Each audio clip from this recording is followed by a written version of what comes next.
नमस्कार, भारत एक्सप्रेस में आपका स्वागत है। मैं इस समय मुंबई के दिंडोसी विधानसभा में हूं। दिंडोसी वो क्षेत्र है जहां से संजय निरुपम ने अपना नामांकन शिवसेना से दाखिल किया है।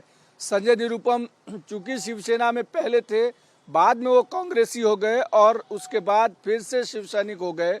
संजय निरुपम हालांकि लोकसभा चुनाव यहाँ से लड़ चुके थे, लड़ने के इच्छुक थे, लेकिन पिछली बार उन्हें टिकट नहीं मिला, जिसके बाद वो शिवसेना में चले गए। शिवसेना ने इन्हें दिंडोसी विधानसभा से उम्मीदवार बनाया है। क्या इक्वेशन है यहाँ पर? सिटिंग जो एमएलए हैं सुनील प्रभु, वो उद्धव ठाकरे ग्रुप की शिवसेना से आते हैं और ऐसे में उनको चुनौती देने के लिए संजय निरुपम को यहाँ पर उतारा गया है। पूरे विधानसभा का इक्वेशन यह है कि उत्तर भारतीय वोट बैंक की भी संख्या काफ़ी ज़्यादा है, साथ ही साथ मराठी और दूसरे तमाम सारे अलग अलग समुदाय के लोग रहते हैं। लेकिन सुबह सुबह चाय की चर्चा में हम लोगों से जानने की कोशिश करेंगे कि क्या वजह है, क्या इक्वेशन है और किस आधार पर वो लोग वोट करने जाएंगे इस बार दिंडोसी विधानसभा में। तमाम सारे लोग हमारे साथ हैं जो सुबह चाय की चर्चा पे हैं। हम उनसे जानने की कोशिश करते हैं कि ये बताइए कि इस बार दिंडोसी का मिजाज क्या कह रहा है? दिंडोसी में ये है कि ये बाहर के हैं, स्थानीय कोई। कौन बाहर का है? निरुपम जी। सुनील प्रभु यहीं के हैं? सुनील प्रभु भी बाहर के ही हैं। फिर स्थानीय कोई कैंडिडेट हो उन्हें देना चाहिए। लेकिन इस बार तो इक्वेशन ऐसा हो गया कि सब इधर उधर उथल पुथल हो गए। हाँ, उथल पुथल मतलब पासा पलट के इस ये पार्टी में उनका ये काम ही है। कितना जन समर्थन मिलेगा? शिवसेना, शिंदे ग्रुप और उद्धव गुट दोनों आमने सामने हैं। यहाँ पर किसका पलड़ा भारी दिख रहा है? पलड़ा का ऐसा है कि देखिए, पलड़ा यहाँ पे सब उछल कूद हो रहा है, बंदर लूट हो रही है। किसी पार्टी को किसी को बहुमत मिलने के आसार कहीं नज़र नहीं आ रहे हैं। लेकिन ऐसा है कि यहाँ पे उत्तर प्रदेश की जनता को बहुत उपेक्षित किया गया है कई सालों से। अगर देखिए, अगर किसी उत्तर प्रदेश की जनता का कोई अगर प्रत्याशी अगर खड़ा है तो अपेक्षित है कि सारे लोग उस तरफ जाएंगे, क्योंकि आप देख रहे हैं पिछले 10 साल से यहाँ पे देखेंगे तो किसी रोड का काम हुआ नहीं है, मुझे यहाँ तक लग रहा है। अगर इतने लोग हैं यहाँ पे, ठीक है, यहाँ पे यही रोड देख लीजिए, लेकिन कोई भी पार्टी आए, कोई भी नेता है, हम ये चाहते हैं कि सर्वांगीण आना चाहिए, सर्वांगीण विकास होना चाहिए। चाहे कोई भी। आप बताइए कि क्या लग रहा है, आप यहीं के रहने वाले हैं? हाँ, मैं यहीं का रहने वाला हूँ, यहीं का वोटर हूँ। काफ़ी दिनों से यहाँ से मतलब समझिए पढ़ाई लिखाई सब कुछ यहीं पे हुआ है। तो आपने बदलते हुए दिंडोसी को देखा होगा, आज क्या लग रहा है आपको? आपके सामने 2 कैंडिडेट हैं, आपके सामने तमाम सारी पार्टियां हैं। इस बार जब चुनाव में जाएंगे आप, तो क्या चीज़ देखेंगे? इन्होंने कहा विकास के मुद्दे पर, आप क्या देखेंगे? बाहरी, आंतरिक विकास, पार्टियों की टूट, किन चीज़ों को देखेंगे? या फिर जो बीजेपी कह रही है कि इंफ्रास्ट्रक्चर हमने काफ़ी ज़्यादा बनाया, हमने सीलिंग को कनेक्ट कर दिया, हमने अटल सेतु बनाया, क्या ऐसा वजह? देखिए, अभी यहाँ पे तो 2 पार्टियाँ मुख्यतः लड़ रही हैं, महाविकास आघाड़ी और महायुति लड़ रही है। अब दोनों ने हमने उम्मीदवार तय कर दिए हैं। अब जो जनता है उनको डिसाइड करना है किसे वोट देना है। उम्मीदवार तो सब बाहर ही रहते हैं। दिंडोसी में कभी भी स्थानीय उम्मीदवार कोई नहीं रहता है। सारे उम्मीदवार तो हमेशा बाहर ही रहे हैं, लोकसभा से लेकर विधानसभा तक। लेकिन जनता को किसी न किसी को वोट देना है और उनमें जो उत्तम रहेगा उसे हम वोट देंगे। ऐसे तो हम चाहते थे, हमारे स्थानीय नगर सेवक थे माननीय विनोद मिश्रा जी, उन्होंने काफ़ी काम किया हुआ था यहाँ पे उन्होंने गैस पाइपलाइन घरों तक पहुँचाई है, उन्होंने डायलिसिस सेंटर यहाँ खुलवाए, पोस्ट ऑफिस खुलवाए हैं, यहाँ पे जितने भी उद्यान थे उनका नूतनीकरण करवाया, वहाँ पे सीमेंटेड रोड उन्होंने बनवाया, सीवरेज लाइन कहीं नहीं थी कुरार में उन्होंने लगवाया। तो सबकी एक आशा थी कि भारतीय जनता पार्टी जो है उनको टिकट दे, लेकिन सीट जो है अब चली गई शिवसेना के पास। तो एकनाथ शिंदे जी ने उन्हें उम्मीदवार बनाया है।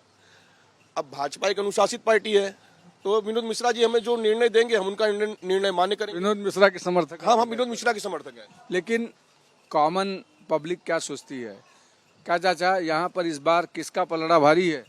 जो हमारे यहाँ का नागरिक उम्मीदवार खड़ा होगा, जिससे हम जब चाहे तब मिल सकते हैं, उसको ही वोट देंगे, उसको वोट करेंगे। तमाम सारे लोग हैं हमारे साथ जो दिंडोसी में रहते हैं। सुबह सुबह वॉकिंग से आ रहे लगता है? हाँ जी, वॉकिंग गए थे यहाँ बुआ सौली मैदान में। सभी मित्र लोग हैं, वॉकिंग करके आते हैं यहाँ पे, बैठ के चाय पीते हैं, इसके बाद सब अपने अपने घर जाते हैं। लेकिन चाय पे पीते समय कुछ तो राजनीतिक चर्चा होती होगी। आज भी सुबह चर्चा हुआ, आज भी यही हो रहा था कि भाई स्थानीय आमदार यहाँ दिया नहीं जाता है। पिछले 30-35 साल से जो भी आमदार खासदार है बाहर से ही है, और प्रॉब्लम क्या होता है, वो लोग ने इसको कमाने का जरिया बना लिया है। आप देखेंगे रोड का हालत क्या है, यहाँ पे इंफ्रास्ट्रक्चर ऐसी रहती है, पैसा निकल जाता है, काम कुछ नहीं हुआ है। आज मामा वाटकर जब थे नगर सेवक, हमें लगता है 30 साल पहले उन्होंने एक बार रोड वाइंडिंग किया था, तो लोग नाराज हुए, उनको बैक टू पवेलियन कर दिए। उसके बाद किसी ने किया नहीं। फिर अभी वो नगर सेवक 43 के हैं विनोद मिश्रा जी, वो कई जगह उन्होंने आरसीसी रोड किया और रास्ता भी खुलवाए। मुझे पता है अच्छी तरह से अपना संस्कार कॉलेज से लेकर के लक्ष्मण नगर तक का रोड उन्होंने 19 में ही पास करवा दिए थे। लेकिन वहाँ के आमदार, पहली बार मैं आपको बताते हुए मुझे बहुत दुख हो रहा है, स्थानीय आमदार और वहाँ के कुछ नगर सेवक विरोधी जो थे, वो आकर काम रुकाने का काम किया। बाकायदा नर्मदा हॉल में उन्होंने मीटिंग लिया, उस मीटिंग में भी गया था। तो जब प्रभु साहब बोले, राव राणे थे, वो बोले कि नहीं ये सब जगह काम एक ही साथ हो रहा है, तो प्रभु साहब बोले कि ऐसा नहीं, एक एक काम होना चाहिए। बोला आज पहली बार मैंने आमदार को देखा जो काम रुकाने के लिए आया है। और अभी तक पब्लिक क्या करती थी कि काम नहीं हो रहा है, धरना देने के लिए आमदार या फिर मोर्चा लेके जाते थे, लेकिन नेताओं ने काम रुकाने के लिए मोर्चा किया नर्मदा हॉल में। लेकिन अब ये बताइए कि अब तो संजय निरुपम एक बड़े नेता हैं, यहाँ से उन्होंने उम्मीदवारी भरी है, उनका पूरे देश भर में संजय निरुपम का एक नाम है। शिवसेना से 2 बार राज्यसभा रह चुके हैं, 1 बार कांग्रेस से लोकसभा रह चुके हैं, तो एक बड़ा नाम है। अगर वो आएंगे तो यहाँ का विकास होगा कि नहीं होगा? अब वो तो देखना पड़ेगा, क्योंकि इसके पहले भी लोकसभा में थे सांसद रह चुके हैं, उनका विकास मैंने देखा था क्या किए। मैं बोल नहीं सकता हूँ उसके बारे में, मैं कुछ बोल नहीं सकता हूँ। मुझे तो मतलब विकास उत्तर मुंबई की बात कर रहे हैं कि उत्तर मुंबई में विकास नहीं हुआ जब वो लोकसभा सांसद? नहीं हुआ, कुछ काम किए नहीं थे, खाली वो बिल्डरों का दलाली जैसे कुछ नेता लोग करते हैं वही था बस। चाचा, क्या लग रहा है इस बार यहाँ की जनता क्या सोच रही है कि इस बार महाविकास अघाड़ी की महायुति, विकास की यहाँ पर स्थानीय मुद्दे? ये तो जिसका मन जहाँ कहेगा वैसा करेगा। लेकिन फिर भी दिंडोसी में अगर आप रहते हैं तो कुछ हो नहीं रहा है, जैसे 10-12 साल से जैसे रोड पड़ा है वैसा ही पड़ा है। बहुत ट्रैफिक लगता है। बहुत ट्रैफिक, इतना ट्रैफिक लगता है, कोई अगर बीमार है तो एम्बुलेंस में बैठा है तो उसी में मर जाएगा। अगर 1 घंटे में साउथ मुंबई से अगर कुरार के हाईवे तक आ गए तो 1 घंटे में हाईवे से आप अप्पापाड़ा में और ज्यादा समय लग जाएगा। कभी कभी तो बैठो तो 1 घंटा तो नाके पर ही लग जाता है। ये हालत। क्या चाहते हैं इस बार विधानसभा में? अब वो तो बात की बात है। फिर भी आपने कुछ तो वोटिंग करने जाएंगे तो विकास मुद्दा रहेगा, या फिर आप कहेंगे कि भाई जिस तरीके तो कोई कर ही नहीं रहा है तो किसको बताऊं, कोई नहीं कर रहा है विकास, कोई नहीं कर रहा है। आप बताइए कि क्या मुद्दा क्या है इस बार? हमारा मुद्दा है कि यहाँ महाविकास आघाड़ी जीत के आएगी। सुनील प्रभु ने सब बोल रहे हैं, पहले कांग्रेस के यहाँ के आमदार थे, कांग्रेस के नगर सेवक थे। आज जितना मैदान आप देख रहे हैं डिंडोसी के अंदर, वो सब कांग्रेस की देन थी। इसके बाद उसका विकास जो पार्टियां आई जीत करके, उन्होंने कुछ न कुछ किया है। और रह गया सुनील प्रभु के बाद तो जो सबवे है पुष्पा पार्क का, उन्होंने वो काम करके दिखाया। और वास्तव में यहाँ जो भी सड़कें पड़ी हुई हैं और जो भी गर्दी या ट्रैफिक होती है, यहाँ अभी स्लम एरिया होने की वजह से यहाँ बिल्डर लॉबी आ चुकी है और सब जगह देख रहे हैं आपकी बिल्डिंग बन रही है। अब धीरे धीरे जो होगा विकास होगा ही। और सुनील प्रभु को का मतलब ये है कि यहाँ के ये स्थानीय है, गोरे गांव तक ही अपनी एरिया है। तो अभी आप सुनील प्रभु के विकास से संतुष्ट हैं? हाँ, संतुष्ट हैं और आगे चलकर विकास करेंगे। बिल्कुल, सुनील प्रभु के विकास से संतुष्ट है। तो कुछ लोगों को लगता है कि विकास नहीं हुआ है। पिछले 10 सालों में जैसा यहाँ का नक्शा बदला जाना चाहिए था वो नहीं बदला गया, जिसके कारण लोग परेशान हैं। ट्रैफिक यहाँ मूलतः समस्या है क्योंकि स्लम का एक बड़ा इलाका है। शिवसेना उद्धव ठाकरे ग्रुप की तरफ से सुनील प्रभु तीसरी बार नामांकन भरे हैं, 2 बार यहाँ से एमएलए रह चुके हैं। और इस बार शिवसेना एकनाथ शिंदे ग्रुप ने संजय निरुपम पर उम्मीदवारी दी है। संजय निरुपम 2 बार शिवसेना से राज्यसभा सांसद रह चुके और अब तमाम सारे लोग हमारे पास हैं। हम उनसे पूछते हैं कि क्या सोचते हैं लोग, क्या सोच रहे हैं इस बार डिंडोसी में क्या माहौल है। डिंडोसी में माहौल बहुत अच्छा है। डिंडोसी डिंडोसी में विकास हुआ है। डिंडोसी में विकास माननीय एकनाथ शिंदे साहब जो महाराष्ट्र के लाडले मुख्यमंत्री जी हैं। कितनी बार डिंडोसी आए? डिंडोसी कई बार आए महाराष्ट्र के मुख्यमंत्री जी। डिंडोसी में पहली बार अगर कोई मुख्यमंत्री आया है तो एकनाथ शिंदे जी आए हुए हैं। और यहाँ पे गार्डन रोड और कुरार के जितने रोड हैं सबको सीसी रोड का परमिशन हो चुका है। बरसात की वजह के कारण से नहीं बना और काम लगभग चालू हो चुका है जो है। इस बार डिंडोसी की जनता शिंदे के साथ है कि उद्धव के साथ? ऐसा है, डिंडोसी की जनता यहाँ के लोकल अगर वैभव भरटकर जी को टिकट मिलता था तो भारी मतों से जिता के भेजने का काम डिंडोसी की जनता करती थी। मतलब लोकल बनाम बाहरी का मुद्दा एक प्रमुख है मुंबई में। ऐसा जो मुद्दा है वो अपनी जगह है, लेकिन हमारा मुद्दा यहाँ पे है, हम लोग का मुद्दा यही है कि वैभव भरटकर जी को अगर टिकट मिला होता तो भारी अगर मगर से अब सवाल नहीं बनता, क्योंकि अब ऑलरेडी आ चुके, अब तो सीटें घोषित हो गई, नामांकन हो गया, फिर अगर बगर का क्या सवाल? अभी हमारे वरिष्ठ लोग जो निर्णय लेंगे हमको वो मान्य। मतलब आप वोट नहीं करेंगे?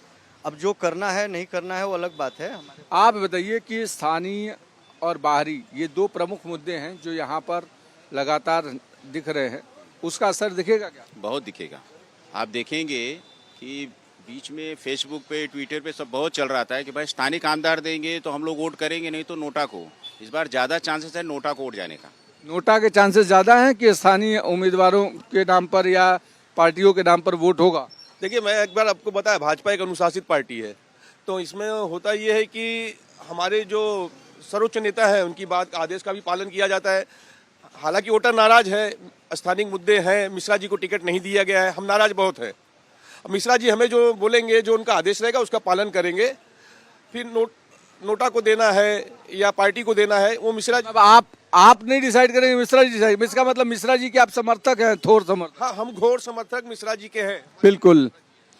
आप बताइए कि इस बार क्या लग रहा है चाचा, कितने सालों से आप यहाँ रहते हैं और अब क्या परिस्थिति लग रही है? मेरी पैदाइश यहीं की है, मैं पढ़ा लिखा हुआ यहीं पे हूँ। तो बदला डिंडोसी? नहीं, डिंडोसी बदला नहीं, क्योंकि हमको आमदार ऐसा मिला।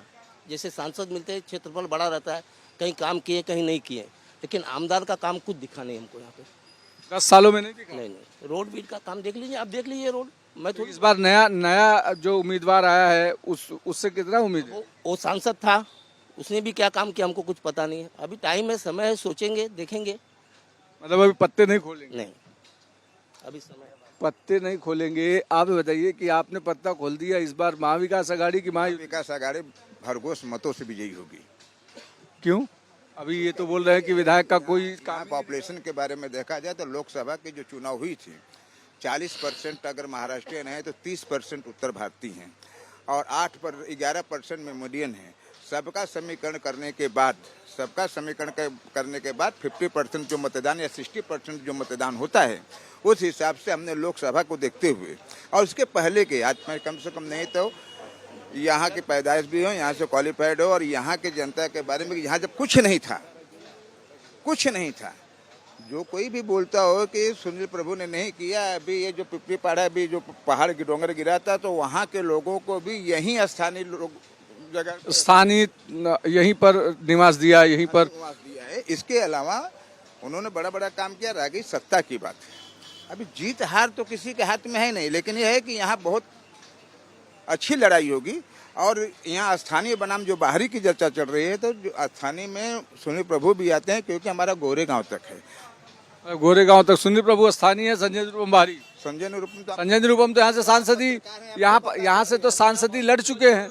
सांसद आप अच्छी तरह जानते हैं, संजय निरुपम सांसद ही अच्छी तरह पत्रकार हैं, आप तो उसका विश्लेषण कर सकते हैं। इसके बारे में हम क्या बोलेंगे? आप बताइए कि क्या लग रहा है आपको, इस बार क्या मुद्दा रहेगा? कोई माहौल अभी मालूम नहीं पड़ रहा है। माहौल नहीं मालूम पड़ा, आप बताइए। स्थानिक अगर देखा जाए तो एक ही कैंडिडेट यहाँ स्थानिक है इस समय, मनसे के भास्कर बुधा जी परब, दूसरा कोई स्थानिक नहीं है। अरे मनसे और उत्तर भारतीय दोनों में जमीन आसमान का फर्क है, दोनों एक दूसरे के विरोधी माने जाते हैं। विरोधी नहीं माने जाते, उन्होंने राज ठाकरे ने हमारा भी समर्थन किया था लोकसभा में, ऐसा नहीं है, भाजपा का समर्थन किया था उन्होंने। अगर वो अच्छे कैंडिडेट हैं, पढ़े लिखे हैं, स्थानिक हैं, अगर मतलब एक एक महत्वपूर्ण चीज ये बताइए कि अब राज ठाकरे जो है और क्या उनको उत्तर भारतीय एक्सेप्ट करने लगे हैं क्या? बिल्कुल नहीं। करने लगे हैं राज ठाकरे को उत्तर भारतीय से? क्योंकि राज ठाकरे ने बोला अब मेरा मुद्दा हिंदुत्ववादी हो गया। नहीं, कुछ परिवर्तन आया है राज ठाकरे में, और अब लोग जो है यहाँ पे मुंबईकर बन के रहते हैं, ना कि उत्तर भारतीय और महाराष्ट्रीयन। ऐसा नहीं, मुंबईकर बन के लोग रहते हैं। अब आपस में झगड़े वाली कोई बात नहीं है।